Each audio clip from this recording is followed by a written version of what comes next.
Syria has gone through massive changes over the last few months. The brutal dictatorship of Bashar al-Assad has fallen. What is the new leadership like? What will it do next? On today's show, we talk to an expert from the Syrian Network of Human Rights to find out.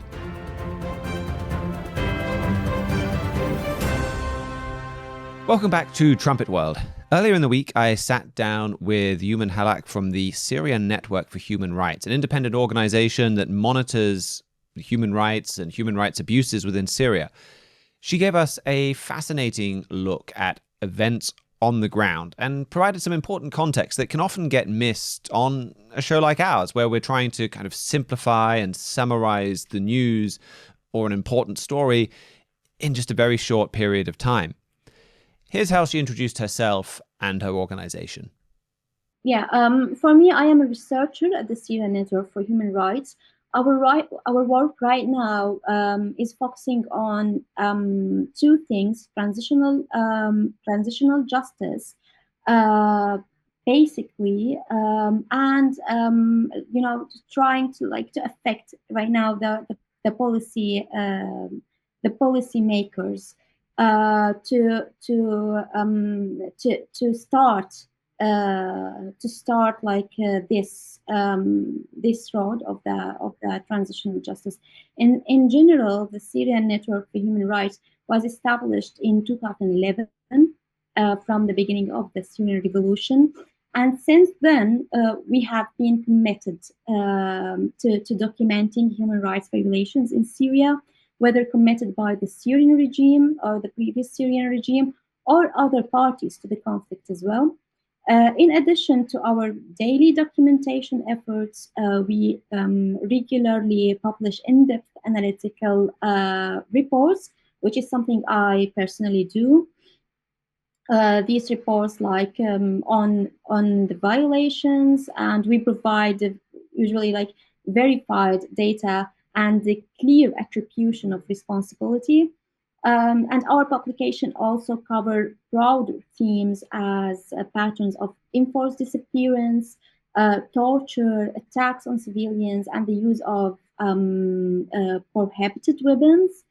Also, we produce thematic and periodic reports, as well as urgent updates that inform international bodies, media, and policymakers, as I said.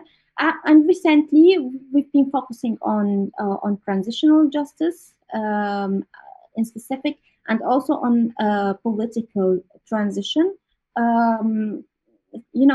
Through this work, we aim to support accountability mechanisms in the first place, advocate for victims' rights, and contribute to justice and peace building efforts. So this is basically what the Syrian Network for Human Rights do. She had some important observations during that interview on the fragile situation right now. But to get us caught up on that situation, I asked her to summarize some of Syria's recent history, going back to the start of Syria's civil war in 2011. Okay, so during these 14 years, as you know, there were a conflict between many factions, but it all started with the Syrian Revolution. In the beginning, there was a peaceful demonstrations against the regime because it's an authoritarian one. But the Syrian regime started bombing cities, start arresting people, arbitrary arrest, killing people just because they are demonstrating against it. And then the conflict becomes, armed conflicts. Some armed groups emerged, and then later on, some jihadist armed groups emerged, local ones, and let's say people who believe in global jihad. We had jihadists from different countries.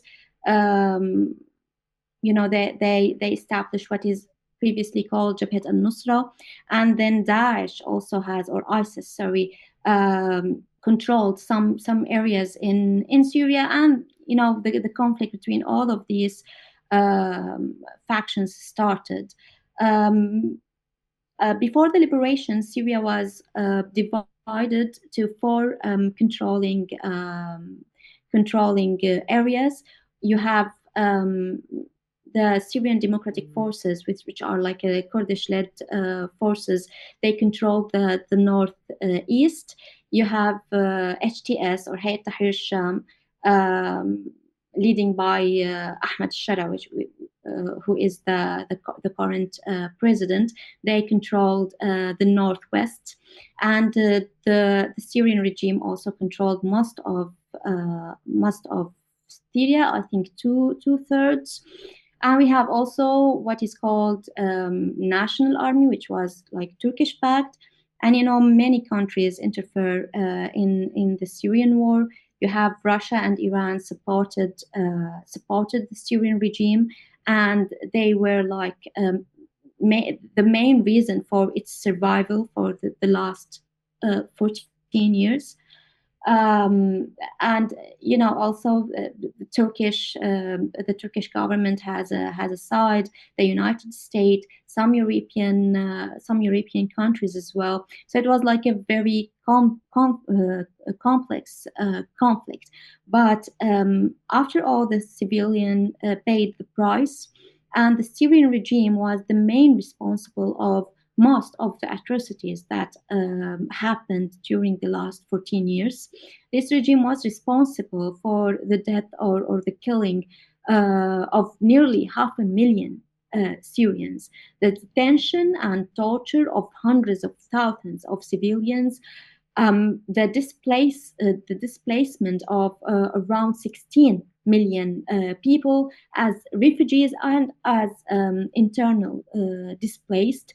It also destroyed about 60% of the infrastructure, bankrupted the state, looted its resources, and turned Syria recently into a hub of the Heptagon drug trade. So, the Syrian regime was the one who opened the door to foreign and regional interventions in Syria, many of which also contributed to civilian suffering. So the Syrian regime was the main responsible for what happened in Syria, and we are in the Syrian Network for Human Rights documented across these 14 years all the violations committed by the Syrian regime, the killing of civilians, arbitrary arrest, enforced disappear, torture, displacement, all of these violations. We also documented the violations committed by the other party to the conflict, but we can't compare both sides. All the parties to the conflict committed crimes and violations, including HTS, including the Syrian Democratic Forces, including ISIS, of course, and including like different armed factions. But the main responsible was the Syrian regime. That's why I'm telling you that the fall of this regime was really a turning point in the history of the country.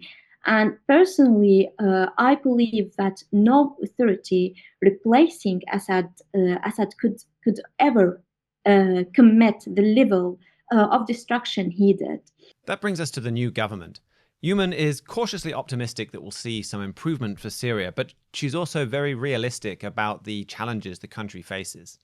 Of course, regarding, for example, to the new government or to the new leadership, as you know, it's controversial due to its jihadist background and the fact that it also was a party to the conflict with its own record of violations over the years. So there are certainly negative sides, but there are also positive that can't be ignored. Of course, as you know, violations are still happening under the new government. It's also clear that the authorities are struggling to control their own forces, which is something like, you know, very complex and very bad. There is also a degree of one-sided decision making, especially when it comes to that constitutional declaration and forming the new parliament. So we can notice some authoritarian behavior in this new government, but on the other hand, there is now some space for freedom. People can criticize the government and put pressure on it. Something like we couldn't do for the past 50 years. There is also a notable freedom or a notable press freedom. Now, both Arab and international media can access conflict areas and report freely. Now I'm talking to you about the new government, and I'm not afraid if I went back to my country. I'm not afraid like of being arrested because I'm just criticizing the government or criticizing the way they govern, criticizing the violations that took place in the coastal area or in Sueda. Also, efforts are being made to improve the economic and living conditions in the country, and this is a very important thing. Of course, there is a lot of debate about how the new leadership came to power, but I believe we are in a sensitive transitional phase. We have a real opportunity to rebuild the country. So, as civil society, it's our responsibility to keep pushing the government, holding it accountable, and help steer it in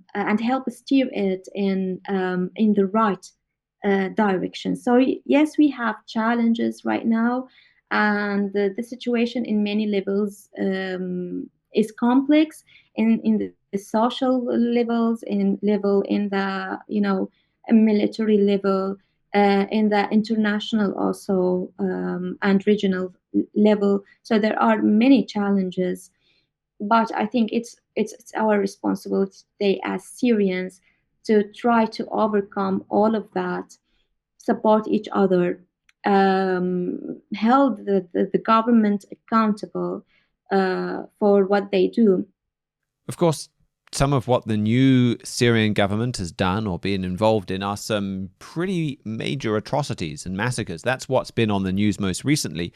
Here's what Yumen told me about those. After a half century of Assad's regime embedding sectarianism and nearly 14 years of a conflict fueled also by sectarian division, we know that the road ahead remains long, especially let's say on the social level, because Syrian society right now is deeply divided and polarized as well. And this fragmentation is worsened by the spread of hate speech, incitement, and misinformation, especially after the violence in Sueda and in the coastal area. On the other side, on the military, let's say, front, the situation also is complex. First, although the armed factions are supposed to have unified under a single national army, I can confidently say that this unity is superficial. Many violations have been committed by members of security and defense forces, with some individuals and groups continuing to act like factional militias, let's say. The ranks today are filled with untrained and undisciplined fighters. Some of them are too young and just recently joined these forces. Some of them still behave like mercenaries just as they did within their former factions, and some of them are simply, untrained. They didn't recognize, or they haven't recognized yet, that they are serving in a formal institution, and they must have a kind of disciplined, and they have to act in a certain way when dealing with civilians, especially. So we can't say that the army or even the security apparatus are strong and centralized institution yet. Additionally, on the other hand, weapons today remain widely spread across the country and largely outside state control. The recent violence in the coastal region began when former loyalists fighters attacked local security forces. In Sueda, the violence began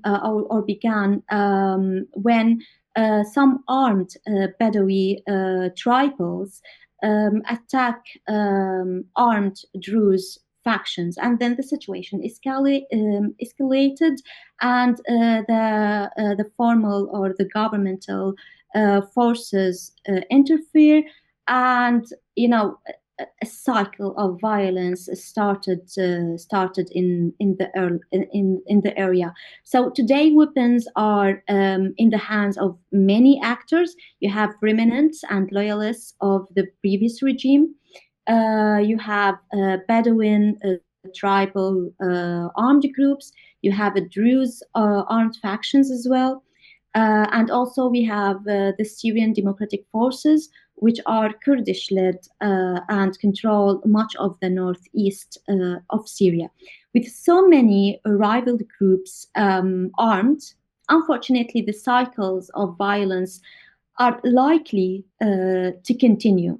As for also the general living conditions, as you know, Syria is a war-torn country. Its infrastructure is devastated, the economy collapsed, poverty is widespread, and all of these factors only, deepen the crisis. The current government is trying to change this reality by attracting investments and pushing for the lifting of sanctions. But we can say that the road to recovery remains long and challenging. So you mentioned factionalism, division, that the Assad regime did a lot to try and cultivate that. I'm curious, you read a lot, say, on Syria's history, tracing a lot of these divisions back to Sykes-Picot and the British and the French dividing up the Middle East and kind of creating these countries that were lines on the map that don't reflect reality on the ground. How much of Syria's division is a result of just people with different backgrounds and religions kind of just being forced together in one country, and how much of that is something that is a direct result of the Assads and kind of divide and rule and that kind of situation? That's true. This problem is like goes back to decades ago. And of course, the colonizers have a hand on all of this.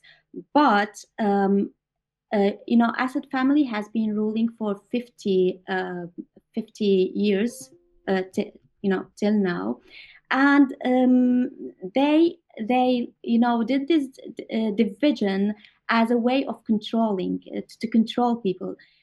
Syria is very diverse. They have like a different cultural, regional, sectarian backgrounds, or even like different ethnic backgrounds.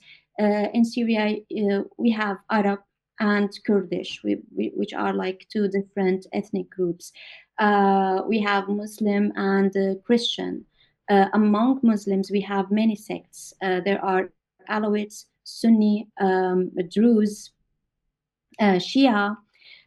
So these divisions, and the thing is that each sect, let's say, are, the people of these sects are living in a certain area by their own. For example, in the coastal region, most of the people are Alawites. There are like Muslim Sunnis as well, but the Alawite population is concentrated in the coastal area. In Suwaida, you have Druze mostly. Most of the Druze are in Suwaida. Kurdish people basically are in the northeast. So these geographical division made people like tend, to keep like together apart from the other sects or the other ethnic and religions groups. And also during the last 14 years, there was like many sectarian massacres. For example, Alawi did like many sectarians against Sunni, and the conflict in general was like had this sectarian dimension. This created a grievance among Sunni people, and now they are in the they took authority, let's say, or people think like Sunni now takes authority. Before Assad was Alawite, and so all these divisions make things complex, and it's very hard right now to overcome all of these factors. For example, what happened recently in Suwaida was like has also a sectarian dimension. Sunni considered the Druze like they didn't see them like as Syrian, but as like a different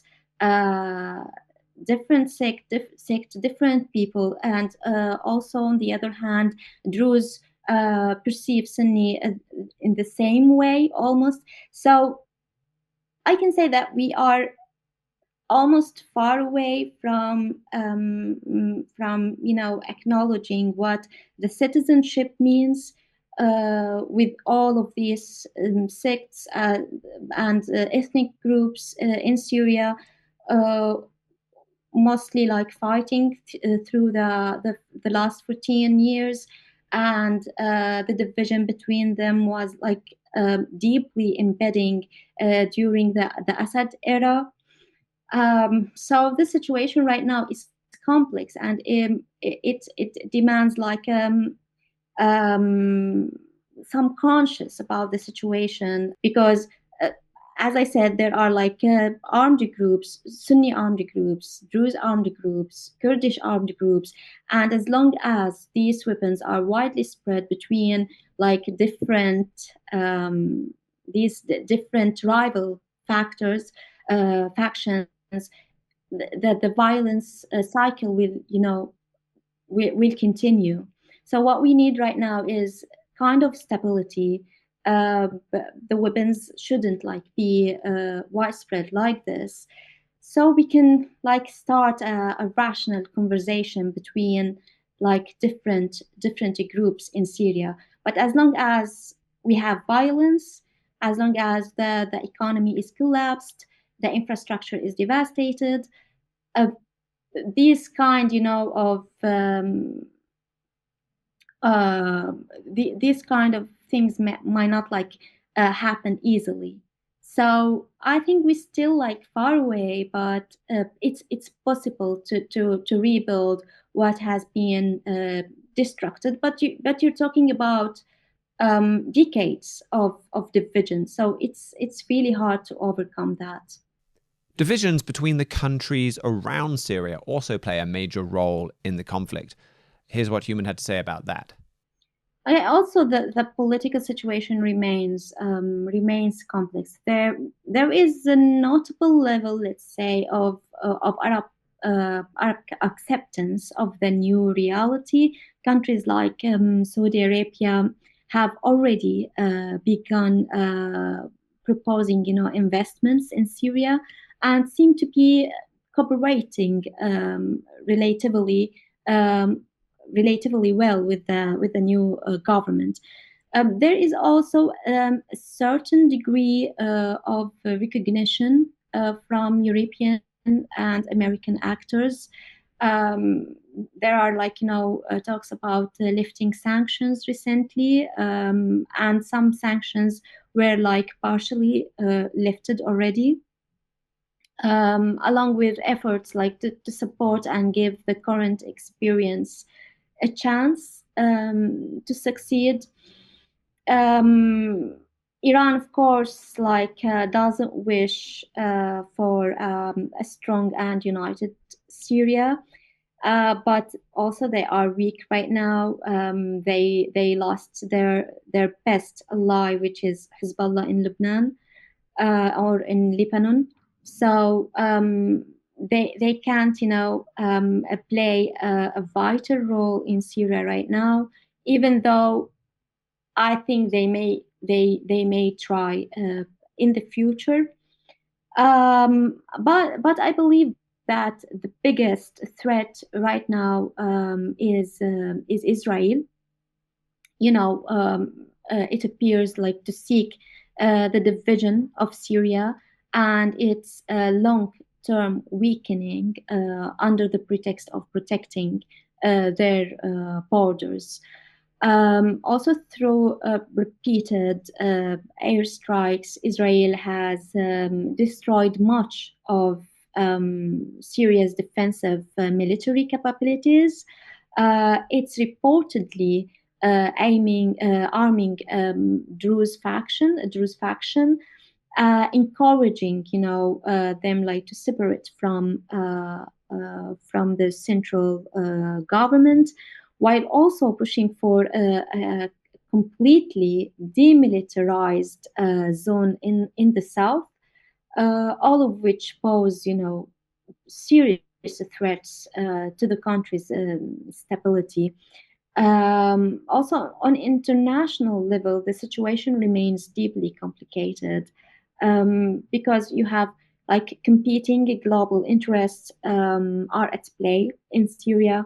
Russia, Iran, the United States, Turkey, all have involved in different ways in Syria previously and now, while the Syrian state itself remains very, very fragile and weak. So I believe that these countries, each of them have different interests in Syria, and they are trying to play a role in the region. But the biggest threat ever is Israel. As I said. Some have said that the current government is a Turkish puppet. They're basically controlled by Turkey and Erdogan. Is that true, or are they kind of more independent from Turkey? I think it's a very, very it's a very simple perspective. People who say things like that try just to simplify the situation, where it's far way more complex than that, because Turkey is not the only regional force that have interest in Syria. There are as I said, many rival countries which has different interests. I believe that no one right now, no single country, let's say, affecting the decisions in Syria. There are many factors. United States have a role. Turkey, of course, have a role, especially that the Turkish government previously backed the National Army, which is a part of the new governmental army right now. Arab countries also play a role. They support the new government. They have some interest there. Also, you have many other regional forces. So, for the current government, they have to make balances with all these regional and international forces. So we can't say that they are a puppet for for Turkey, because Turkey is not the only player in the or actor in the region. And also, I feel like there is some misinformation about how the liberation happened. Of course, Turkey has backed, as I said, the armed groups which contribute to the liberation. But I believe that the favor of liberation is not only, goes to Turkey. There are also several factors. Previously, Hezbollah from Lebanon was like a very, the main supporter for Assad regime, and their militias were spread all around the country. But after October 7th, and after what happened in South Lebanon, and after the death of Hassan Nasrallah, the head of Hezbollah, the the Hezbollah militia's role, like, were not like that strong in Syria anymore, and most of the militias get back to Lebanon to support, to support Hezbollah there. Also, Russia played a very vital role to support al-Assad, but recently, Russia is like very busy in the Ukrainian war, so it doesn't have the capability, or let's say even it wasn't like interested in Assad regime as it was before. Also, the regime collapsed from the inside because, as I said, with this large spread destruction, with the economy collapsed in Syria, where the Keptakon trade thrives in the regime controlled areas. All of these factors weakened the regime, and simply the Syrian army started like to ask why we should defend, this regime. I believe the average of the fighter's salary was about $10, which is ridiculous. So why would these people like put their lives in danger, like to defend the Syrian regime? So you have all of these factors together, and all of them like contributed in this liberation. Even with like the Turkish like backing, the Turkish government backing the factions which like contributed to the liberation. But from my opinion, I don't think that Turkey wanted or pushed for the fall of Assad regime. I believe that the plan was like to reach Aleppo and to take Aleppo, and that's it. But when the armed factions noticed that weakness in the Syrian regime defenses, they like just continue, till they liberated Damascus and the regime fell. So I think when we say like they are like just Turkish puppet, or Turkey was the force who liberated Syria, I think that this is a ridiculous simplifying of the situation. It's far away more complicated than this. So, based on what you've said, is this a fair summary of the situation? There is a risk that the new regime and Sharia, they could be one faction that has kind of conquered Syria and rule for the interest of that faction. However, the biggest risk and the biggest threat going forward is the fact that Syria is divided, there's a lot of weapons, and basically things could just fall apart into sectarian fighting kind of all over again. Yeah, but the situation is really like, it's not simple. On one hand, As I mentioned before, that we are like noticing some kind of one-sided decision in the government.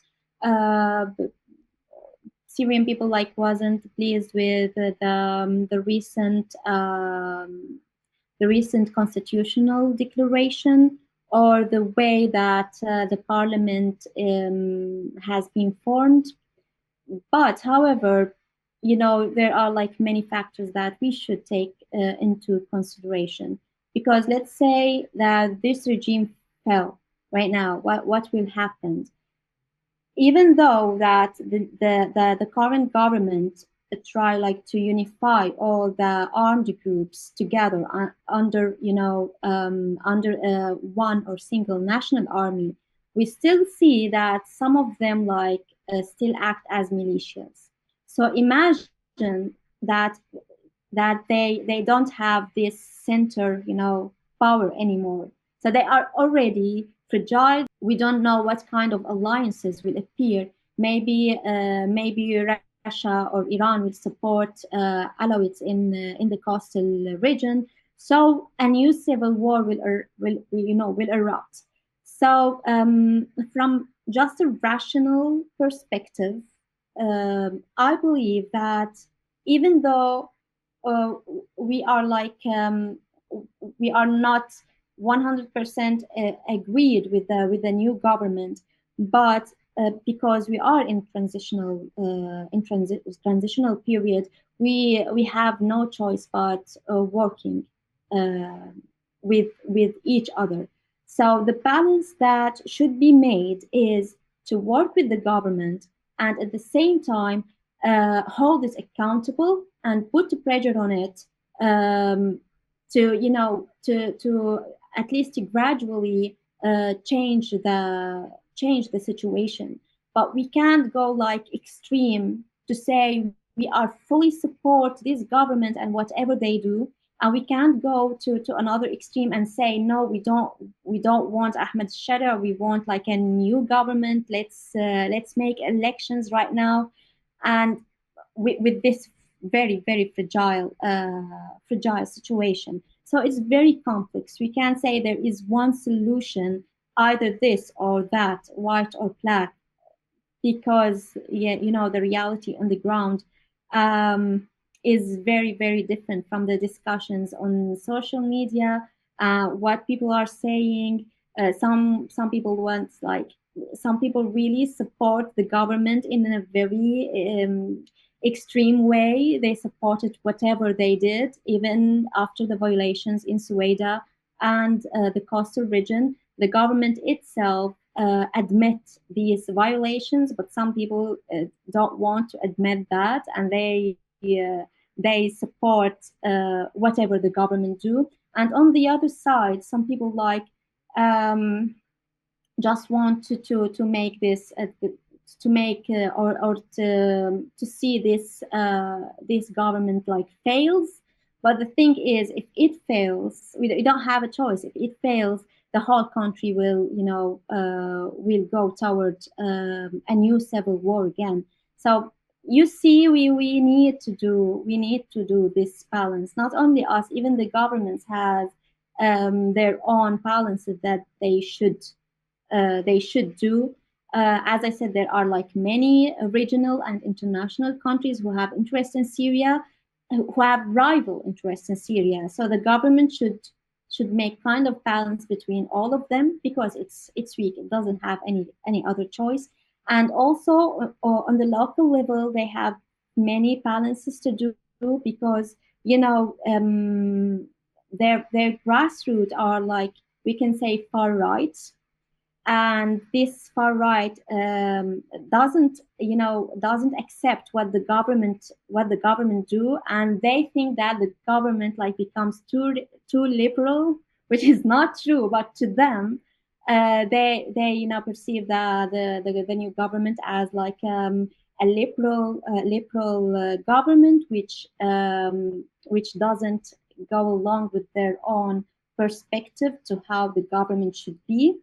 And on the other side, you have people who perceive the government that it's Islamist one, jihadist background, Sunni, etc. So the government also should make a balance between these people and these people, because they can't lose one of them. So it's a very complicated. We can't simplify that, saying the government is bad and we should topple it, or we can say that no, they are doing well, we will extremely support them. We need them. We need this new government, and I believe they are trying to do some good things in many levels. I believe that we should give them a chance, but at the same time, we have like to be very careful with that. Keep putting pressure on whatever they do, and hold them accountable wherever they do violations. So it's a very complex situation. We can't simplify it with like either this or that. It's very complicated. And where's the best place to get more information if people want to read those reports that you've talked about, website and social media and things? Yes. In our website, you can see, or you can find all of this information. You can take a look like our analytical reports, and we also update regularly our data. We have data to document the killing of civilians, the attacks on civilians, with the arbitrary arrest of civilians, and also any enforced displacement. So on our website, you can find all of these data and information. And that's snhr.org, is that correct? SNHR, yes. Great. And I mean, anything else that you've not mentioned that you think the rest of the world, individuals interested in this, need to know about Syria and what's happening there? I think basically, as I said, like I just want from other people to read more about Syria, to not simplify things because it's not simple. To understand that there are many factors right now that affecting the situation, so we can't see it from a certain angles, and we should also take the context into consideration. So basically, the situation is very complex, and people just should try to understand it from different angles, let's say. And in the end, all we need right now, or all we want right now, is a sense of safety and stability, so we can begin to rebuild what Assad has destroyed over the past decades. And to do so, we need to read the situation very well, apart from our emotions, let's say. So I found that a very helpful look at Syria from somebody very familiar with what is going on the ground. And here on this show, we cover world news from a biblical perspective. There are laws and principles in the Bible that help us analyze world events. But then also, Jesus Christ himself had a lot to say about world events of the future. Herbert W. Armstrong talked about this a lot. Here's an example of what he used to say. Very few people have ever realized that Jesus Christ came as a newscaster. He was the most famous who ever lived, and he brought news. It was not old news that had happened minutes or hours or days before he reported it. It was news of the future. It was a forecast. It was a prophecy for the future. His news is yet to happen even in our time, although he gave it over 19 and a half centuries ago. And so here we follow in Christ's example and we look at what the Bible says about the future. That's enabled us to make some very specific forecasts. Here's what Trumpet Editor-in-Chief Gerald Flurry said shortly after the start of the Syrian Civil War in 2012. Well, I'll tell you, this is all tied into Bible prophecy and really what is happening in Egypt and Libya.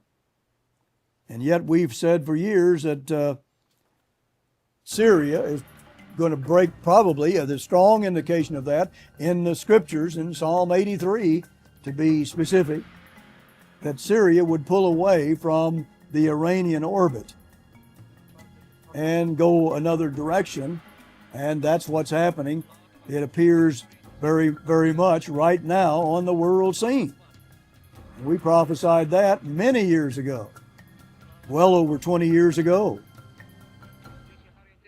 That's exactly what has ended up happening. And here's what he said a couple of years later. Here, the Hagarenes then being, in all likelihood, Syria, and even they are going to get allied before this is over with Europe, of all things. I mean, there's strong indication of that right here. And certainly, Gebel, Lebanon, will be allied with Europe. That's what's happening there right now. This is the prophecy that's being fulfilled right before your eyes. And this is, I think, something we're still seeing happening right now. And we have a whole video that I did on this prophecy in Psalm 83 that Mr. Flurry talked about that forms the foundation of why we expect this shift to happen, why we forecasted this shift. In that whole program, Mr. Flurry was saying, well, watch for Syria to be broken out of the Iran orbit and instead be part of this alliance with Turkey, with Saudi Arabia, and with Germany and some others. That has happened.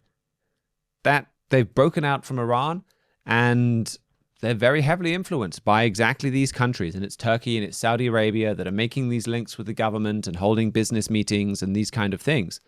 And when you hear about what we talked about today, though, I think it's clear Europe is going to have to watch Syria more closely and maybe get involved more closely. It's still fragile. There's still a possibility that Iran could try and muscle back in.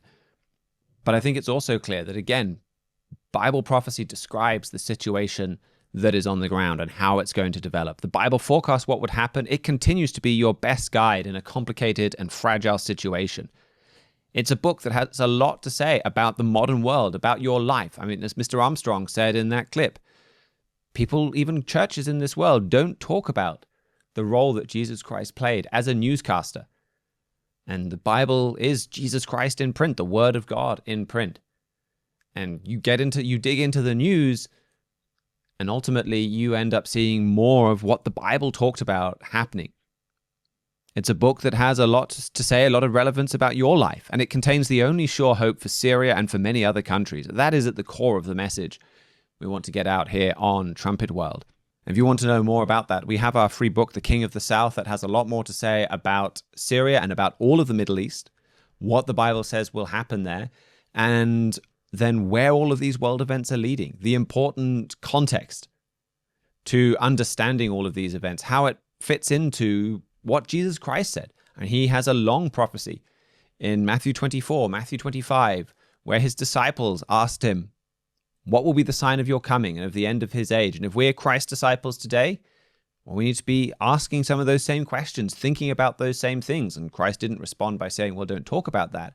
Instead, he gave them a long and detailed answer, and he referenced, well, you need to understand this that was spoken of by Daniel the prophet. And he pointed back to some of these same Old Testament prophecies that form the foundation for our understanding of what is happening in the Middle East. So that book will help you understand that important component of even Jesus Christ's message that churches in this world don't talk about. You need to understand Jesus Christ's role as a newscaster. And so much of that news revolves around the Middle East and around Israel and around Jerusalem. And our book, The King of the South, makes that very clear. All of our material you can get on our website for free at thetrumpet.com. We'll send you that book. You can read it online for free. We'll ship you a free print copy. You just need to give us your name and address, and we'll get that sent out to you. We don't do anything else with that data other than just send you a free book. I also mentioned I do have that previous show where we spent the whole show delving deep into that prophecy. So if you'd like to know more about Syria's role in Bible prophecy and see a whole show on that, we can link to that, and you can go and look that up as well. Well, thank you once again for Yumen Hallaq and the Syrian Network of Human Rights for joining us on today's show. I think that was just a really informative interview. Thank you to George Haddad for engineering and production. If you have any questions, any comments, you can get in touch with us, trumpetworld@thetrumpet.com. We'll be back for our regular weekend review show on Friday, and until then, keep watching your world.